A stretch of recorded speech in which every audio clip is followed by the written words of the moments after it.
അമ്മൽ മുജ്മൽ, തൗഹീദിന്റെ കാര്യത്തിലുള്ള ഒറ്റവാക്കിലുള്ള മറുപടി എന്ന് പറഞ്ഞാൽ, അദ്ദേഹം തൗഹീദിന്റെ കാര്യത്തിലാണ് ഇത് പറയുന്നത്, പക്ഷെ യഥാർത്ഥത്തിൽ ദീനിന്റെ എല്ലാ വിഷയങ്ങൾക്കും ഇത് ബാധകമാണ്.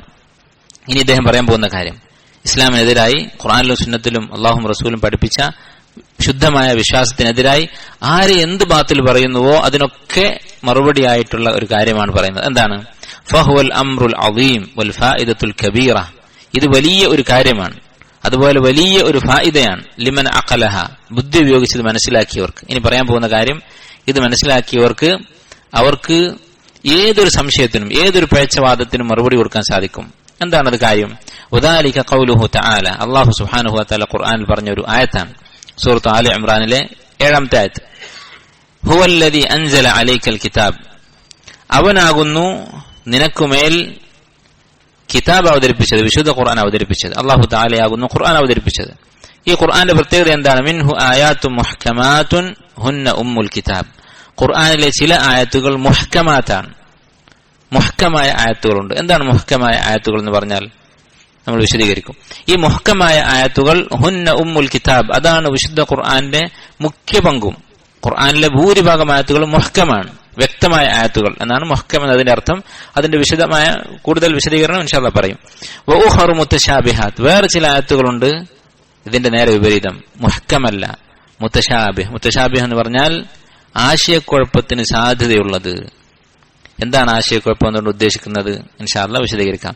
ഫഅമ്മല്ലദീന ഫീ ഖുലൂബിഹിം സൈഗുൻ, മനസ്സിൽ രോഗമുള്ള ആളുകൾ, മനസ്സിൽ രോഗമുള്ള ആളുകൾ അഥവാ തെറ്റായ വിശ്വാസങ്ങളും തെറ്റായ വാദങ്ങളും മനസ്സിലുള്ള ആളുകൾ, നിഫാഖുള്ള ആളുകൾ, കാപട്യമുള്ള ആളുകൾ, ഫയത്തബിഊന മാ തശാബഹ മിൻഹു, അവർ വിശുദ്ധ ഖുർആനിലെ ഈ മുതശാബിഹായിട്ടുള്ള ആശയക്കുഴപ്പത്തിന് സാധ്യതയുള്ള ആയത്തുകൾ അതിനെയാണ് പിന്തുടരുക. അതായിരിക്കും അവരുടെ പ്രധാന ചർച്ച. ഇബ്തിഗാ അൽ ഫിത്നതി വബ്തിഗാ തഅവീലി, എന്തിനു വേണ്ടിയാണ്? മുഅ്മിനീങ്ങൾക്കിടയിൽ, വിശ്വാസികൾക്കിടയിൽ ഫിത്ന ഉണ്ടാക്കാൻ വേണ്ടി. വബ്തിഗാ തഅവീലിഹി, ഈ ആയത്തുകളെ ദുർവ്യാഖ്യാനിക്കാൻ വേണ്ടി. കാരണം വ്യാഖ്യാന സാധ്യതയുള്ള ആയത്തുകളാണ് മുതശാബിഹാത്ത്. അതിനെ ദുർവ്യാഖ്യാനിച്ചുകൊണ്ട് അവരുടെ വാദങ്ങൾക്ക് തെളിവാക്കാൻ വേണ്ടി. ഇതെന്താണ് ഉദ്ദേശിക്കുന്നതെന്ന് ഇൻഷാ അല്ലാഹ് കൂടുതൽ പറയാം. വമാ യഅലമു തഅവീലഹു ഇല്ലല്ലാഹ്, യഥാർത്ഥത്തിൽ അല്ലാഹുവിന് മാത്രമേ ഈ ആയത്തുകളുടെ ഹഖീഖത്ത്, യാഥാർത്ഥ്യം അറിയുകയുള്ളൂ. ആശയക്കുഴപ്പം തോന്നാവുന്ന ആയത്തുകളുടെ യാഥാർത്ഥ്യം അറിയുന്നത് അല്ലാഹുവിന് മാത്രമാണ്. എന്താണ് ഈ ആയത്ത് കൊണ്ട് ഉദ്ദേശിക്കുന്നത്?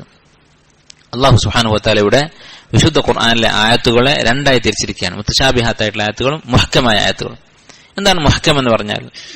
മുഹ്കം എന്ന് പറഞ്ഞാൽ വ്യക്തമായ ആയത്തുകൾ, അതിന് ഒരർത്ഥമേ ഉണ്ടാവുകയുള്ളൂ, അല്ലെങ്കിൽ അതിന്റെ അർത്ഥം ഏതു മനുഷ്യനും വ്യക്തമായിരിക്കും, അതിലൊരു സംശയത്തിന് വകുപ്പില്ല. ഉദാഹരണത്തിന് അല്ലാഹു സുബ്ഹാനഹു വ തആല പറഞ്ഞു, ഹുർരിമത് അലൈക്കും ഉമ്മഹാതുക്കും, നിങ്ങളുടെ ഉമ്മമാരെ വിവാഹം കഴിക്കുന്നത് അല്ലാഹു നിങ്ങൾക്ക് ഹറാമാക്കിയിരിക്കുന്നു. ഇതിൽ ആർക്കെങ്കിലും സംശയം ഉണ്ടാകുമോ? മുസ്ലിമായ ഒരാൾക്ക് സംശയം ഉണ്ടാകുമോ? ഇല്ല. അതുപോലെ തന്നെ വ്യക്തമായ ആയത്തുകൾ, വഅഹല്ലല്ലാഹുൽ ബൈഅ വഹറമ റിബ, അല്ലാഹു കച്ചവടം ഹലാലാക്കിയിരിക്കുന്നു, പലിശ ഹറാമാക്കിയിരിക്കുന്നു. പലിശ ഹറാമാണോ ഹലാലാണോ എന്ന് ഈ ആയത്ത് കേട്ടാൽ പിന്നെ ഒരാൾക്ക് സംശയം ഉണ്ടാകുമോ? ഇല്ല. പിന്നെ സംശയിച്ചാൽ അവൻ മുർത്തദ്ദാണ്, ഇസ്ലാമിൽ നിന്ന് പുറത്താണ്. പലിശ ഹലാലാണെന്ന് ഒരാൾ പറഞ്ഞാൽ അവൻ ഇസ്ലാമിൽ നിന്ന് പുറത്താണ്. കാരണം ഈ ആയത്ത് വ്യക്തമാണ്. വഹറമ റിബ, അല്ലാഹു പലിശ ഹറാമാക്കിയിരിക്കുന്നു. ഹറാം എന്ന വാക്ക് തന്നെ ഉപയോഗിച്ചു. കച്ചവടത്തിന് ഹലാൽ എന്ന വാക്ക് തന്നെ അല്ലാഹു തആല ഉപയോഗിച്ചു.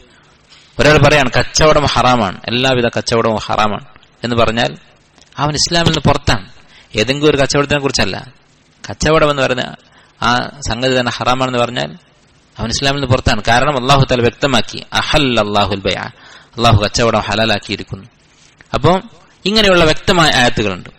എന്നാൽ മുതശാബിഹ ആയത്തുകൾ, ചെറിയ സംശയത്തിന് സാധ്യതയുള്ള ആയത്തുകൾ, അതിനർത്ഥം ആയത്തിൽ എന്തെങ്കിലും ന്യൂനതയുള്ളത് കൊണ്ടാണോ? അല്ല.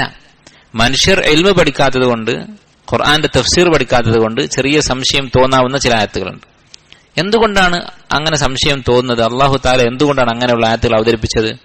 അല്ലാഹു അലം. അല്ലാഹുവിന് അതിന്റെ പിന്നിൽ ഹിക്മത്ത് ഉണ്ടായിരിക്കും. പണ്ഡിതന്മാർ പറഞ്ഞിട്ടുള്ള ഒരു ഹിക്മത്ത് അതെന്താണ്?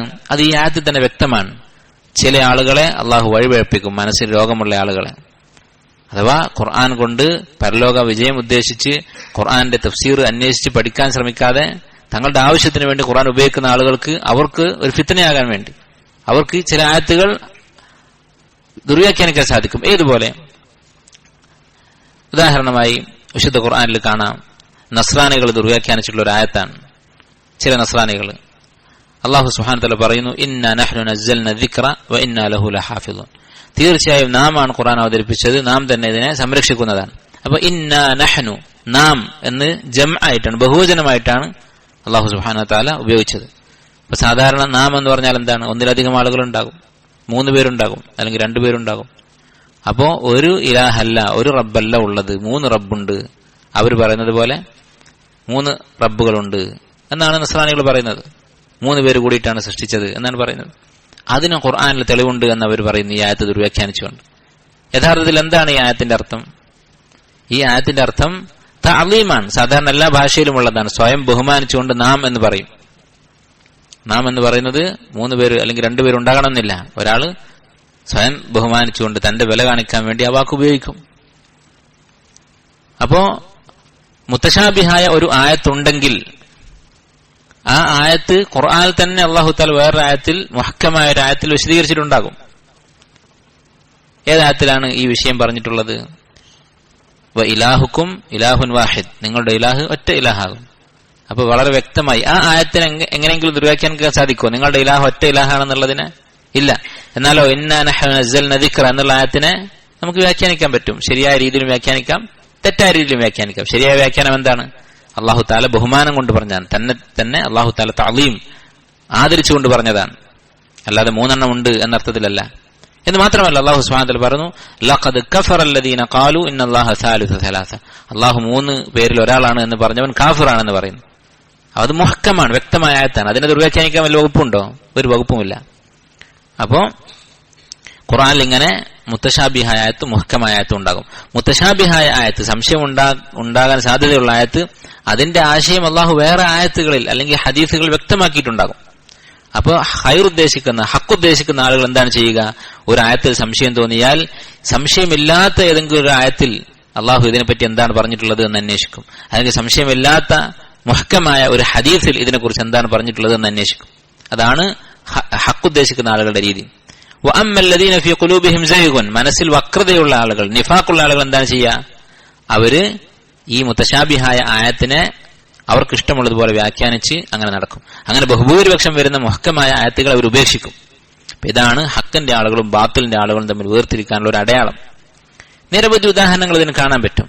നസ്രാനികൾ തന്നെ ദുർവ്യാഖ്യാനിച്ചിട്ടുള്ള മറ്റൊരു ആയത്ത് ഈസ അലൈഹിസ്സലാമിനെ കുറിച്ച് അല്ലാഹു സുബ്ഹാനഹു വ തആല വകലിമതുഹു അൽഖാഹ ഇലാ മർയമ വറൂഹും മിൻഹു, ഈസ അലൈഹിസ്സലാം അല്ലാഹു തആല മർയമിലേക്ക് നിക്ഷേപിച്ചിട്ടുള്ള അവന്റെ റൂഹാണ് എന്ന് ഖുർആനിൽ പ്രയോഗിച്ചിട്ടുണ്ട്. അപ്പൊ അള്ളാഹുവിന്റെ റൂഹ് എന്ന് പറഞ്ഞാൽ അള്ളാഹുവിന്റെ ഒരു അംശമാണ് എന്ന് അവർ വ്യാഖ്യാനിച്ചു. അങ്ങനെയാണോ? അങ്ങനെ വ്യാഖ്യാനിക്കാം. പക്ഷേ മുഹ്കമായ ആയത്തിൽ അല്ലാഹു തആല വ്യക്തമാക്കി, ഇന്ന മസല ഈസ ഇൻദല്ലാഹി കമസലി ആദം, ഈസ എന്ന് പറഞ്ഞാൽ ആദമിനെ പോലെ തന്നെയാണ്. ഖലഖഹു മിൻ തുറാബ്, മണ്ണിൽ നിന്ന് അല്ലാഹു സൃഷ്ടിച്ചു. അപ്പൊ ഈസ അലൈഹിസ്സലാമിന് ആദം നബിക്ക് ഇല്ലാത്തൊരു പ്രത്യേകതയുമില്ല. അള്ളാഹുവിന്റെ അംശമോ അള്ളാഹുവിന്റെ ദാത്തിന്റെ ഭാഗമോ ഒന്നുമല്ല. അള്ളാഹുവിന്റെ റൂഹ് എന്ന് പറഞ്ഞാൽ അള്ളാഹുവിന്റെ ദാത്തിൽ നിന്ന് വന്നത് എന്ന അർത്ഥമില്ല, മറിച്ച് അള്ളാഹു സൃഷ്ടിച്ച ഒരു റൂഹ് എന്നേ അർത്ഥമുള്ളൂ. അപ്പൊ ഇങ്ങനെ മുത്തശാബിഹായ ആയത്തിന്റെ വ്യാഖ്യാനം മുഹ്കമായ ആയത്തുകളുടെ അടിസ്ഥാനത്തിലാണ് മനസ്സിലാക്കേണ്ടത്.